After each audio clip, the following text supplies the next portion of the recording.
Well, Thanksgiving is over and Black Friday has happened.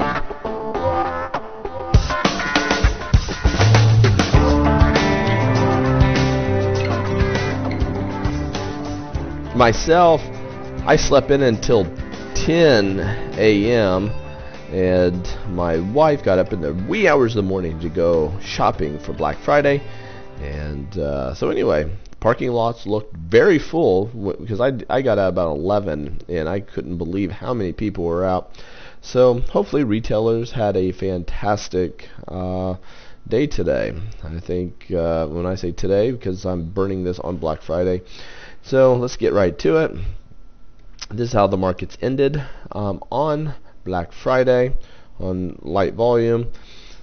Down 1.5%, down 1.7 on the S&P, down 1.7 on the NAS, and then the Russell's down 2.5, and a ginormous pop in the VIX volatility index, the fear indicator, up almost 21%, knocking at the door at 25 again. So very ominous to see that, but nonetheless we still have a high base. We're looking at a little miniature double top here. Do you see this? Little miniature double top.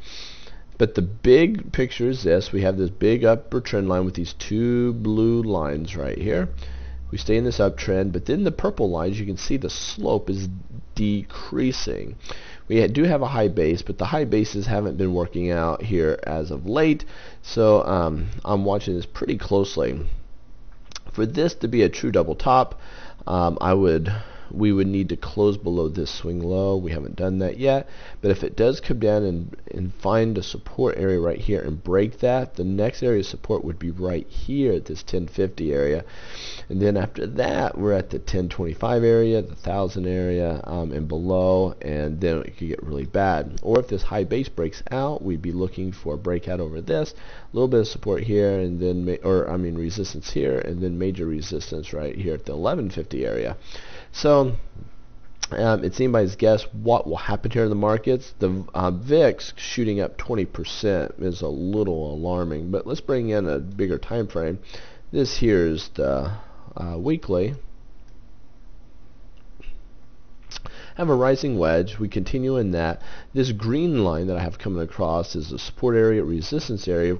And if we come across here, resistance and resistance and resistance, and if we blow this up quite a bit, we have a tweezers reversal pattern. We have two shooting stars for each of the last 2 weeks.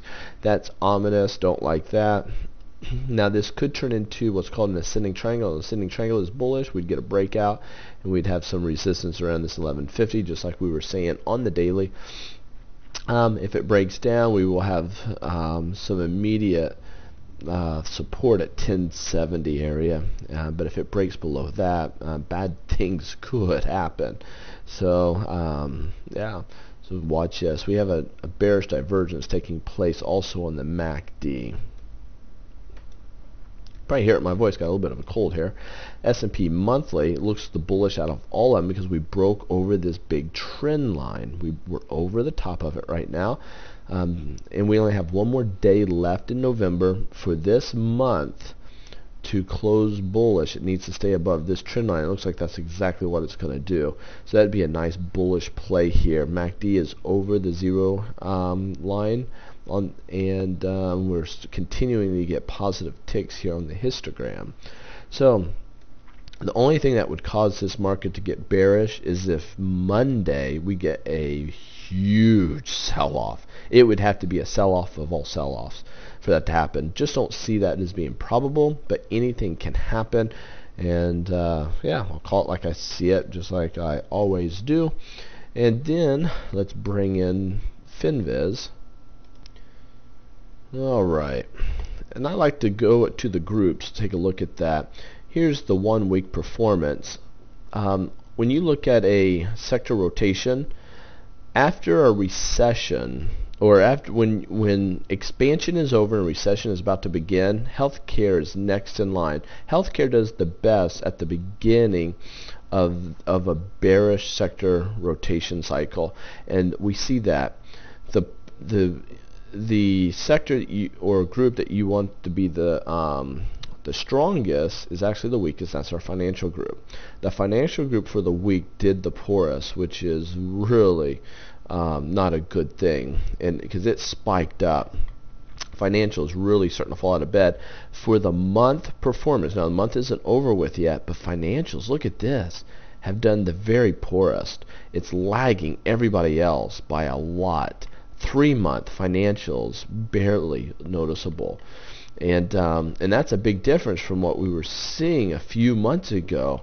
Things, financials had really popped and were doing well back in March and April and May, and that was the bottom of the market. Now we're seeing financials doing the poorest right now, and you don't want to be blindsided by this. For the day, look at today. Black Friday financials dropped almost 3%. So wake up, smell the coffee, gang. That is not a good sign. Things, if we continue on this path, that would be a bad thing for the markets.